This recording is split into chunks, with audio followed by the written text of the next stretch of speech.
Have you ever wondered how a single symbol could represent both peace and unimaginable horror?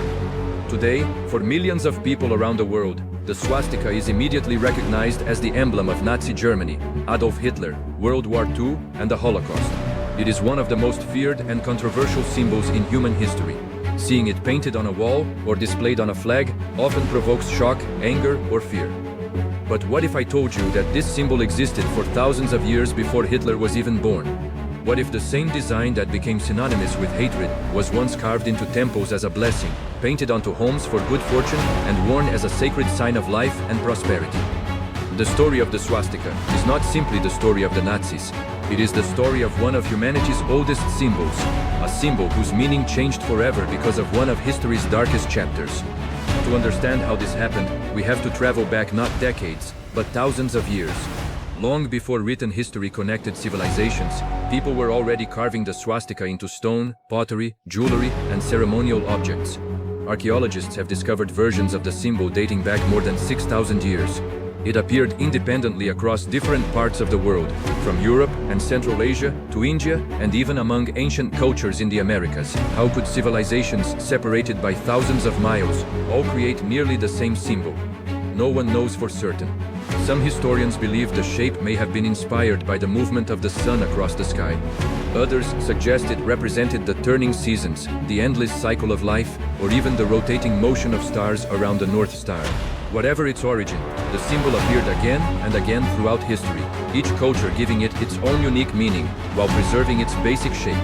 Perhaps nowhere did the swastika become more spiritually important than in ancient India. The word swastika comes from the Sanskrit language. It combines the word su, meaning good, with asti, meaning to be. Together, the name can be understood as that which brings well-being or good fortune. For thousands of years, Hindus have used the swastika during religious ceremonies, weddings, festivals, and celebrations. It is often drawn at the entrance of homes, businesses, and temples as a blessing for prosperity and protection. Unlike the modern image associated with Nazi Germany, the traditional Hindu swastika represents harmony, balance, and divine blessings. Even today, millions of families continue using it as part of their daily religious traditions. Buddhism also adopted the symbol centuries ago. As Buddhism spread from India across Asia, the swastika traveled with it. In China, Japan, Korea, Nepal, Thailand, and many other countries, it became associated with eternity, wisdom, compassion, and the footprints of the Buddha. On many traditional maps in Japan, Buddhist temples are still marked with the swastika symbol. To local communities, it remains a familiar religious icon that has absolutely nothing to do with Nazism. Jainism, another ancient Indian religion, also considers the swastika one of its holiest symbols. It represents the different realms through which the soul may travel before achieving spiritual liberation. For billions of people across history, the swastika was never a symbol of violence. It was a symbol of hope.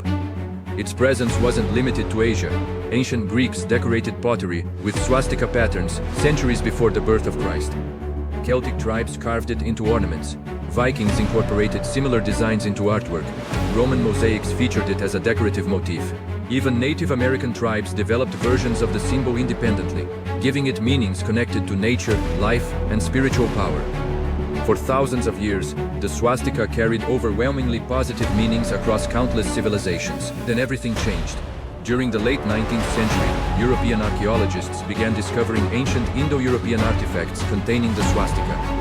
At the same time, racial theories were becoming increasingly popular in Europe. Some nationalist thinkers incorrectly concluded that the swastika represented an ancient Aryan race. Their ideas were based on flawed interpretations of archaeology, language, and history. Although modern historians and scientists have thoroughly rejected these racial theories, they gained significant influence at the time. Among the people fascinated by these ideas was a former soldier named Adolf Hitler. When Hitler joined the German Workers' Party after World War I, he believed the movement needed a powerful symbol that could unite supporters and promote his ideology. He chose the swastika, not because he invented it, not because it had always represented hatred, but because he deliberately redefined it. The Nazi version was different from many traditional forms. Hitler placed a black swastika rotated at a 45-degree angle inside a white circle on a red background. Every detail was carefully chosen as political propaganda. To Hitler, the flag represented what he falsely believed to be racial superiority and the future of Germany. Over the following years, that image became impossible to separate from the crimes committed under the Nazi regime. As the Nazis rose to power, the swastika appeared everywhere. It flew over government buildings. It covered military uniforms. It hung above schools. It decorated public squares. Millions of Germans saw it every single day as the regime tightened its control over society. But behind that symbol stood a government built on hatred. Political opponents disappeared. Freedom of speech vanished. Jews, Romani people, disabled individuals, homosexuals, and countless others were systematically persecuted. The symbol that had once represented peace became the official emblem of terror. Then came World War II. As Nazi Germany invaded country after country, the swastika spread across Europe, not as a symbol of hope, but as a sign of occupation, fear, and destruction. Entire cities fell beneath banners carrying the black swastika. Families watched loved ones disappear. Millions were forced into ghettos and concentration camps. The Holocaust claimed the lives of approximately 6 million Jewish men, women, and children, along with millions of other victims targeted by the Nazi regime. By the time the war ended in 1945, the swastika had become permanently linked with genocide. Its ancient meaning had been overshadowed by unimaginable suffering. For much of the Western world, the original history of the symbol was almost completely forgotten. Even today, many people are surprised to learn that the swastika existed for thousands of years before Hitler. Yet in India, Nepal, Sri Lanka, Thailand, Japan, and many other countries, the ancient traditions never disappeared. Walk through a Hindu temple, attend a traditional wedding, or visit certain Buddhist monasteries, and you may still see the swastika displayed openly, not as a political statement, but as a sacred religious symbol that predates Nazi Germany by millennia. This difference in cultural understanding sometimes creates confusion. A traveler from Europe or North America may see the symbol and immediately think of World War II. A local family may simply see a sign of blessing, prosperity, and faith. Neither reaction exists in isolation. Both are shaped by history. This remarkable contrast reminds us that symbols do not possess fixed meanings forever. Their meanings evolve through the events that people attach to them. Few symbols demonstrate this more dramatically than the swastika. It began as one of humanity's oldest expressions of good fortune. It became the emblem of one of history's most destructive dictatorships, and today it exists at the center of an ongoing conversation about history, memory, religion, and culture. Understanding that complexity does not erase the horrors committed under the Nazi flag, nor does it erase the thousands of years during which the symbol meant something entirely different. History is rarely simple. Sometimes the same image can tell two completely different stories, depending on where you stand and which chapter of history you are reading. Perhaps that is the greatest lesson the swastika teaches us. A symbol itself has no power. People give it meaning, people transform it, and people decide whether it will become a sign of hope or a reminder of humanity's darkest moments. This story, however, does not end in 1945. When Nazi Germany surrendered, many believed the swastika would disappear from history forever. Instead, it entered a completely different chapter, one defined by memory, controversy, and the struggle to balance respect for ancient traditions with the horrors of the modern past. Across Europe, the symbol had become inseparable from the devastation of World War II. Entire cities lay in ruins. Tens of millions of people had lost their lives. Survivors returned home carrying memories that would haunt them forever. For Jewish families, the swastika was no longer an ancient design carved into stone thousands of years ago. It was the emblem displayed above concentration camps, stamped onto Nazi uniforms, and painted on the trains that transported millions to their deaths. That emotional connection could never simply be erased. As a result, several European countries introduced strict laws limiting or banning the public display of Nazi symbols. Germany and Austria, in particular, adopted some of the strongest restrictions.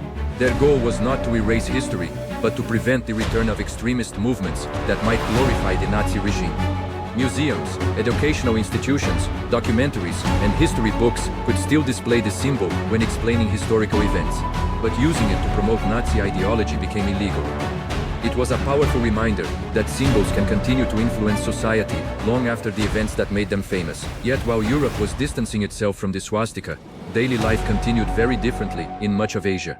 In India, families still painted the symbol on the entrances of new homes. Merchants placed it above their shop doors before opening a business. Brides and grooms incorporated it into wedding ceremonies. Temples displayed it exactly as they had for centuries. Nothing about those traditions had changed.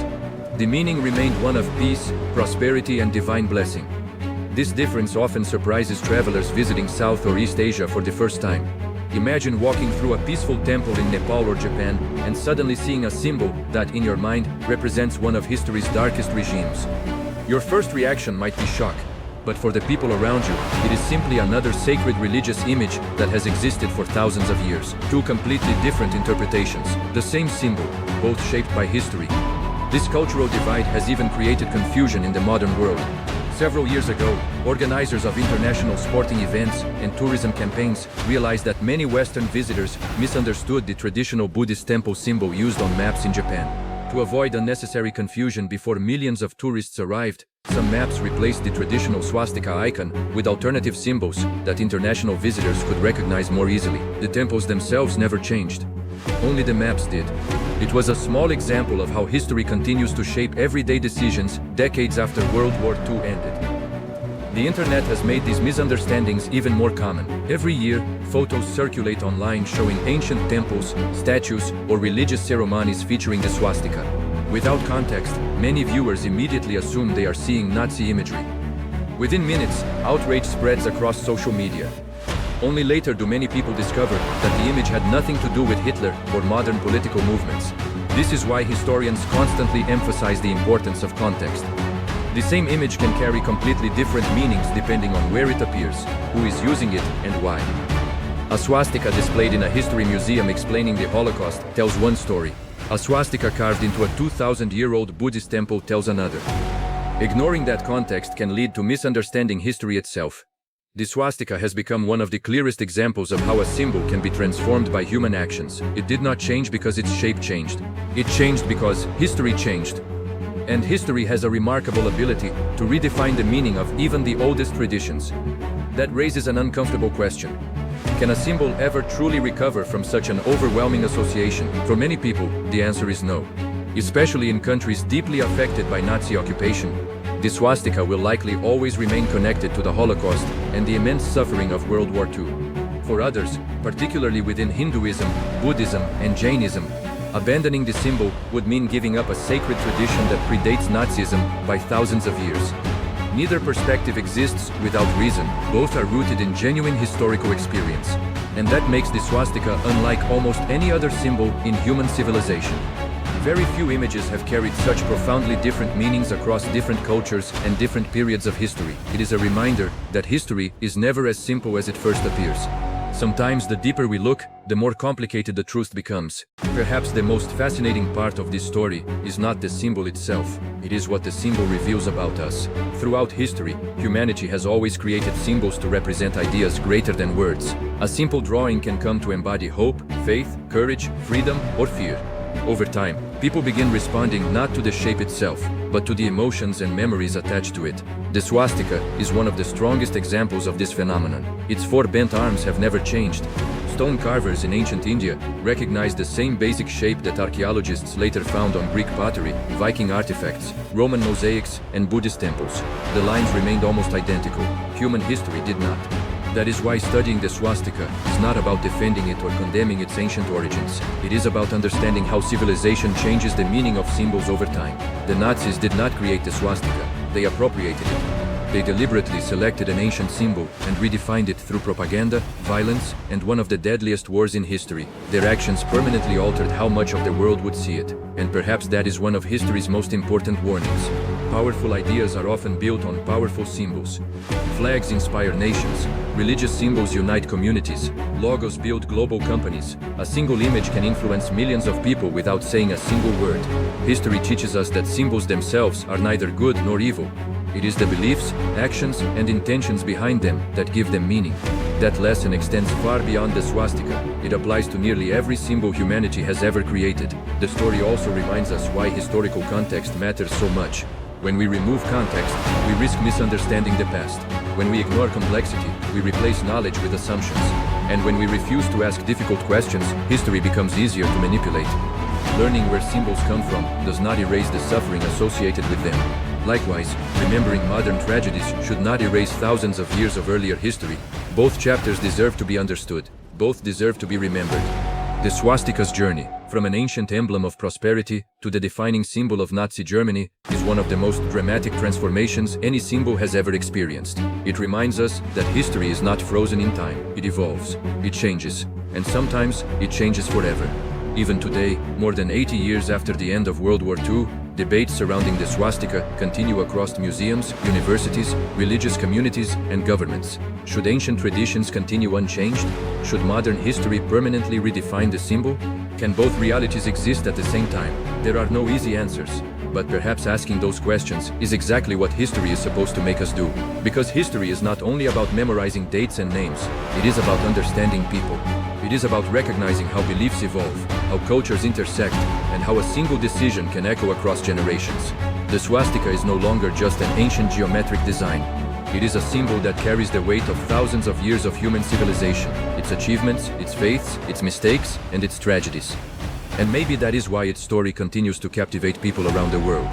Not because it offers simple answers, but because it reminds us that the past is often far more complex than we imagine. The next time you encounter this symbol, wherever it may be, remember that you are not looking at a single story, you are looking at thousands of years of human history layered into one image.